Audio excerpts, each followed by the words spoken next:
ம்.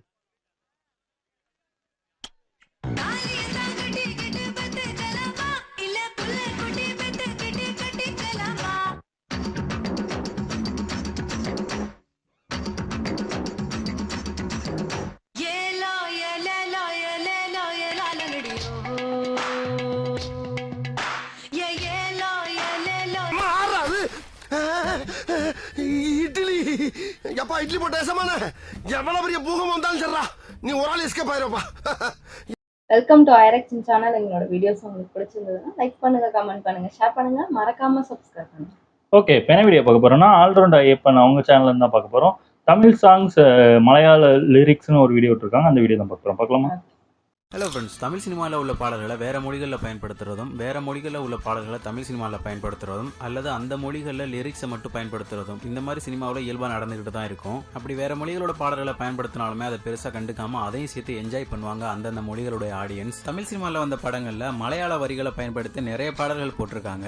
அது என்னென்ன பாடல்கள் எந்தெந்த படங்களில் வந்திருக்கு, யார் மியூசிக் பண்ணியிருக்கா அப்படின்ற எல்லா விஷயங்களுமே இந்த வீடியோவில் நம்ம பார்க்க போகிறோம். சரி வாங்க வீடியோக்குள்ளே போகலாம். அப்ப போகலாங்கிறீங்களா? வாங்க தம்பி. 1958 எம்ஜிஆர் அவர்களோட நடிப்புல வெளிவந்த நாடோடி மன்னன் இந்த படத்தோட music director SM. Subbaiah Naidu. இந்த படத்துல ஃபீமேல் வாய்ஸ்ல சில வரிகள் மலையாள மொழிகளை பாடியிருப்பாங்க.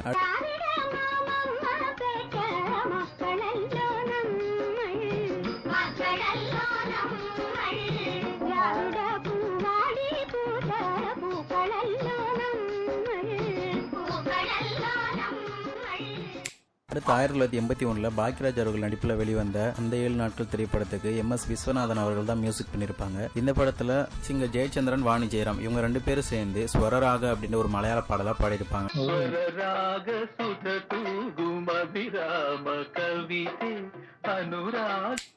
அடுத்து 1979 சிவகுமார், சுஜாதா இவங்களாம் சேர்ந்து நடிச்ச பூந்தளிர் அப்படின்ற ஒரு படத்துக்கு இளையராஜா அவர்கள் தான் மியூசிக் பண்ணியிருப்பாங்க. இந்த படத்துல சிங்கர் ஜென்சி அவர்கள் ஞான் ஞான் பாடணும் அப்படின்ற ஒரு மலையாள பாடலா பாடியிருப்பாங்க.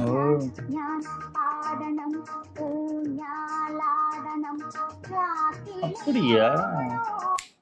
அடுத்து 1990 மலையாளத்துல மைக்கேல் மதன காமராஜன் இந்த படத்துக்கும் சுந்தரி நானும் அதுவா?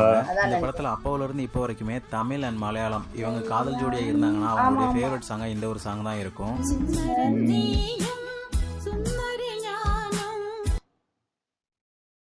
காப்பிரைட் போட்டால் இதுவோ. இந்த பாடல் வரிகளை எழுதினது பஞ்ச அருணாச்சலம் தான். இந்த பாடல வர மலையாள வரிகளை பூவாச்சல் காதர் அப்படின்ற ஒருத்தவர் தான் எழுதியிருக்காங்க. இந்த பாட்டை கமல்ஹாசன் அவர்கள் தான் பாடியிருக்காரு. காப்பிரைட் மறுபடி போட்டுட்டாங்க. அடுத்து 1995 சூப்பர் ஸ்டார் ரஜினி அவர்கள் நடிச்சு வெளிவந்த முத்து படத்துக்கு AR ரஹ்மான் அவர்கள் தான் மியூசிக் பண்ணிருப்பாங்க. இந்த படத்துல குருவாளிலே அப்படின்ற ஒரு பாடல் இருக்கும். இந்த பாடல் முழுசுமே அங்க மலையாளத்துல நடக்கிற மாதிரி தானே இது.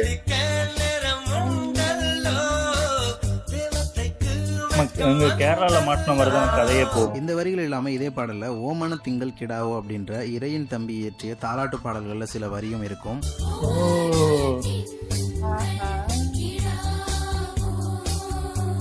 அதை ஜாயின் பண்ணிட்டாங்க உங்களுக்கு.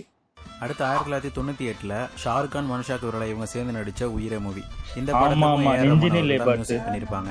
இந்த படத்துல உள்ள எல்லா பாடல்களையுமே வைரமுத்து அவர்கள் தான் எழுதியிருப்பாங்க. ஆனா நெஞ்சினிலே நெஞ்சினிலே அப்படின்ற ஒரு பாடல வர்ற மலையாள வரிகளை மட்டும் கிரீஷ் புத்தஞ்சேரி அப்படின்றவர் எழுதியிருப்பார்.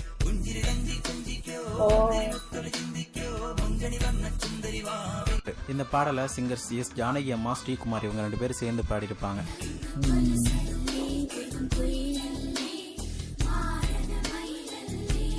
அடுத்ததா 2001 விஜயகாந்த் அவர்கள் நடிச்சு வெளிவந்த நரசிம்மா மூவி. இந்த படத்துக்கு மணி சர்மா அவர்கள் தான் மியூசிக் பண்ணிருப்பாங்க. படத்துல லாலா நந்தலாலா அப்படின்னு ஒரு பாடல கபிலன் அவர்கள் எழுதியிருப்பாங்க. கல்பனா ராகவேந்திரன், பிரதாப் சந்திரன் இவங்க 2 பேரும் சேர்ந்து பாடியிருப்பாங்க.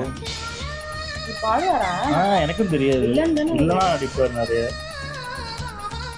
இந்த பாடலையுமே உயிரே படத்துல யூஸ் பண்ண சில மலையாள வரிகளை யூஸ் பண்ணிருப்பாங்க.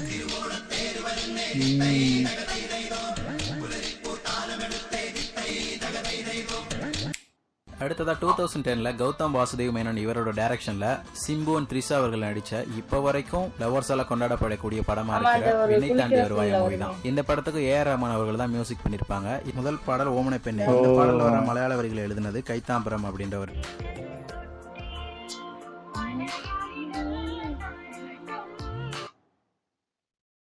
காப்பிரைட் மறுபடியும். படத்தோட ஃபைனல் சாங்காக வர்ற ஆறாம் மலை. இந்த சாங்கை மியூசிக் டைரக்டர் அல்ஃபோன்ஸ் ஜோசப் தான் பாடியிருப்பாரு.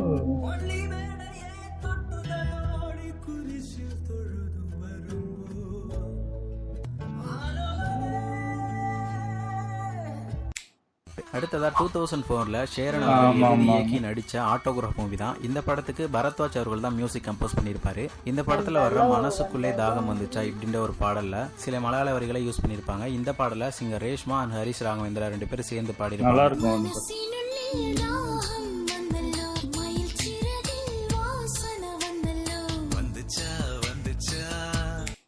அடுத்து 2013ல் அட்லி அவர்கள் இயக்கி ஆர்யா, ஜெய், நயன்தாரா, நஸ்ரியா இவங்கெல்லாம் சேர்ந்து நடிச்ச ராஜாராணி மூவி. இந்த படத்துக்கு ஜிவி பிரகாஷ் குமார் அவர்கள் தான் மியூசிக் பண்ணிருப்பாங்க. இந்த படத்துல வர்ற சில்லன ஒரு மலைத்துளி இந்த பாடல்ல சில மலையாள வரிகளை யூஸ் பண்ணிருப்பாங்க. அந்த அவங்களுக்கு இது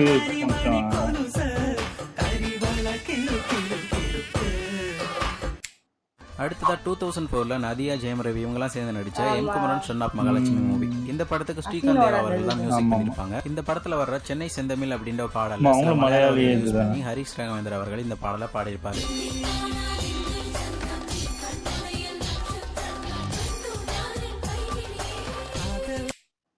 அடுத்ததா 2003ல் விக்ரம் அவர்கள் நடிச்சு வெளிவந்த காதல் சடுகுடு படம். இந்த படத்துக்கு தேவாசர் அவர்கள் தான் மியூசிக் கம்போஸ் பண்ணிருப்பாரு. இந்த படத்துல வர்ற கரோலினா அப்படின்ற ஒரு சாங்ல சில மலையாள வரிகளை யூஸ் பண்ணி பாடியிருப்பாங்க.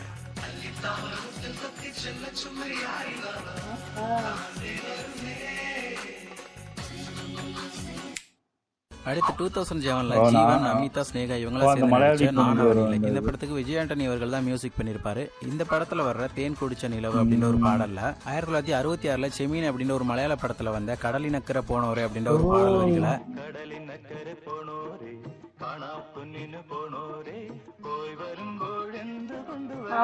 இந்த பாடலோட முதல்ல எடுத்து போட்டிருப்பாரு.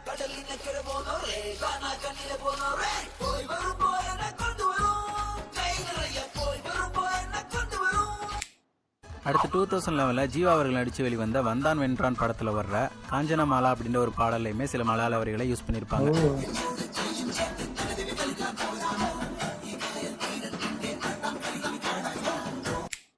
அடுத்து 1999ல் சத்யராஜ் அவர்கள் நடிச்சு வெளிவந்த மலபார் போலீஸ் அப்படின்ற ஒரு படத்துல பாலக்காட்டு பொண்ணு அப்படின்ற ஒரு பாடல்ல சில மலையாள டைலாக்ஸும் சில மலையாள வரிகளையும் யூஸ் பண்ணி பாடியிருப்பாங்க.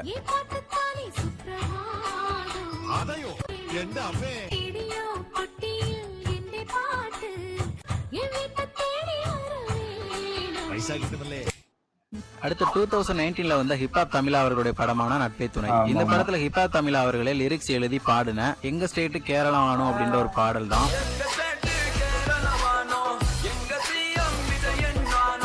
இந்த சாங்கோட டைட்டில கேரளா சாங் அப்படின்னு கொடுத்து அந்த டைம்ல ரொம்பவே ஃபேமஸா இருந்துச்சு இந்த ஒரு சாங்.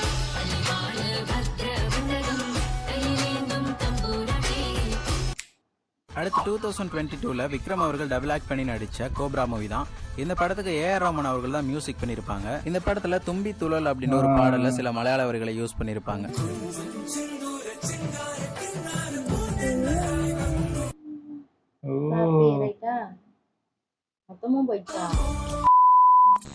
இந்த மாதிரி இந்த லிஸ்ட்ல நான் சொன்ன சாங்ஸ் இன்னும் சொல்லாத நிறைய சாங்ஸ் இருக்கலாம். இந்த மாதிரி நிறைய மலையாள வரிகள் உள்ள பாடல்களை நம்ம தமிழ் சினிமா படங்கள்ல யூஸ் பண்ணி நாமெல்லாம் ஒண்ணுக்குள்ள ஒண்ணு அப்படின்றத நிரூபிச்சுட்டே இருக்காங்க. சவுத் இந்தியால உள்ள மற்ற மொழிகளை விட மலையாள மொழியை நம்ம அதிகமாகவே பயன்படுத்திட்டு தான் இருக்கோம் படங்கள்ல. அவங்களுமே நம்ம தமிழ் மொழியை அவங்களோட படங்கள்ல பயன்படுத்திக்கிட்டு தான் இருக்காங்க. சரி, ஓகே ஃப்ரெண்ட்ஸ், இதோட நான் இந்த வீடியோ முடிச்சுக்கிறேன். நம்ம தமிழ் சினிமால மலையாள பாடல்களை போட்ட மாதிரி மலையாள சினிமாவில் எந்தெந்த தமிழ் பாடல்களை வச்சிருக்காங்க அப்படின்றத தெரிஞ்சா கமெண்ட்ல சொல்லிட்டு போயிருங்க. இன்னொரு நல்ல வீடியோல வந்து உங்களை சந்திக்கிறேன். இந்த வீடியோ பிடிச்சிருந்தா மறக்காம like, comment, share and subscribe பண்ணிட்டு போயிருங்க. தேங்க்ஸ் ஃபார் வாட்சிங் ஃப்ரெண்ட்ஸ். நல்லா போட்டிருப்பாங்க, எனக்கு தெரிஞ்சு நிறைய யூஸ் பண்ணியிருப்பாங்க.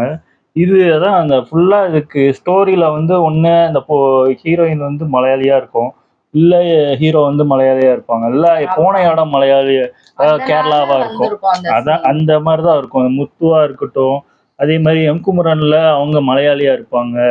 அந்த மாதிரி தான் மேக்சிமம் இருக்கு. அதே மாதிரி அந்த நரசிம்மால பாட்டு வர்றதும் அது கேரளால உள்ள ஒருத்தரை இது கொலை பண்றதுக்கு விஜயகாந்த் போவாங்க, அதுக்காக அந்த சாங் வரும். அங்க ஏதோ ஓணம் ஃபங்க்ஷன் நடக்கும், அந்த ஓணம் ஃபங்க்ஷன்னால அந்த சாங் இருக்கிற மாதிரி காட்டியிருப்பாங்க. மலையாள படத்துல தமிழ் போடுற சாங் கேட்டதுன்னா இந்த மஞ்சுமல் வாய்ஸ் தான் எனக்கு ஞாபகம் இருக்கு. வேற எதுவும் எனக்கு தெரியல. இல்ல நிறைய படம் இருக்கும் கண்டிப்பா இருக்கும். அது நம்ம படம் பார்த்தோம்னா நான் வந்துடும். நிறைய நானும் படம் பார்த்திருக்கேன். ஆனா எனக்கு டக்குன்னு ஞாபகம் வரல. ஞாபகம் வரல இப்போதைக்கு இருக்க அந்த மஞ்சுமல்ல. ஏன்னா அந்த அன்போடு கண்மணி அன்போடு தான். ஆவேஷ்லயும் பார்த்தேன். ஆவேஷ்ல இருந்துச்சா என்னன்னு தெரியல. நிறைய படம் பார்த்தோம். அதுலயும் இந்த அளவுக்கு ஞாபகம் இல்லை. அதெல்லாம் தெரியும். பார்த்தோன்னா எனக்கு தெரிஞ்சு இது போட்டு இந்த மாதிரி வீடியோவா போட்டிருந்தாங்கன்னா டக்குன்னு ஞாபகம் வரும். ஓ இந்த படம்லாம் பார்த்தோம்ல, இதெல்லாம் ஞாபகம் இருக்கும். தெரியல, நல்லா இருந்துச்சு. சூப்பரா இந்த அதான் அது கிட்டத்தட்ட அது மலையாளம் சாங்காவே தெரியல. நான் இந்த சுந்தரி நீயும் இதெல்லாம் நார்மலா நம்ம இதுல பாடுற மாதிரி தான் பாடிட்டு இருப்போம். இதை நம்ம யோசிக்கவே மாட்டோம்ல, அப்படி இருக்கும். நல்லா இருந்துச்சு. ஓகே, என் வீடியோஸ் உங்களுக்கு பிடிச்சிருந்தா லைக் பண்ணுங்க, ஷேர் பண்ணுங்க, கமெண்ட் பண்ணுங்க, மறக்காம சப்ஸ்கிரைப் பண்ணுங்க. நல்லா இருக்கும்.